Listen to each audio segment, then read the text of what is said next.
I'm Amy Melbourne. And you work I for? work for the North Central Catchment Management Authority. And what's your role there? Well, my role is quite interesting at the moment. So I'm typically a floodplain officer, which do statutory and strategic referrals. Right. So project manage flood studies. Yeah. But I'm also seconded to 3 local governments at the moment to wow. progress a planning scheme amendment.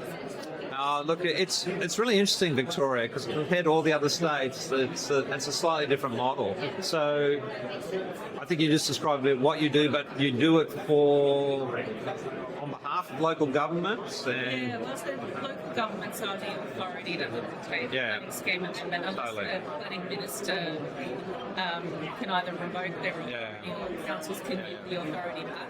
Yeah. So although the catchment management authorities might have the data to take the flood studies, it's ultimately up to the councils to progress the planning scheme amendment. Okay. And funding as well. So it's brokering and helping that process in a way.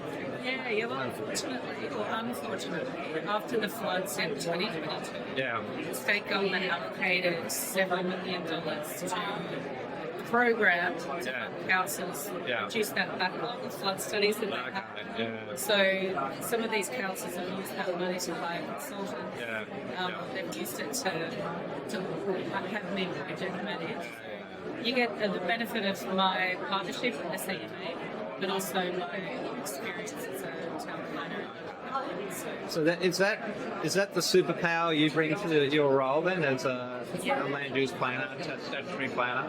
Yeah, having that local government experience. So knowing the governance and the time it's taken and the constraints of council, knowing how to communicate to the communities. That's interesting, because I think there's a lot to do with planning now. Then, when you're doing a plan scheme, like how do you effectively get that input of people? Oh, well, it's actually prescribed. So there's a ministerial direction, and there's also planning practice notes that advise you how you have to talk to the community. So you can extend them that, and that's what we've been doing. We found that we would go out to the community for a planning scheme amendment, and because the flood study is so long, often it was people's first time to learn about flood risk. Interesting. Yeah, so you're dealing with their panic about the flood, and you're also dealing with their personal impacts and worries about insurance, property prices. So we found that if we are doing consultation, we actually get the SES in, so they can start talking about their flood risk. You're really opening up a big. I think I find it interesting when consultation's often offered. Do you really end up focusing on the primary topic? Because I think you get all these other primary ones. That's great.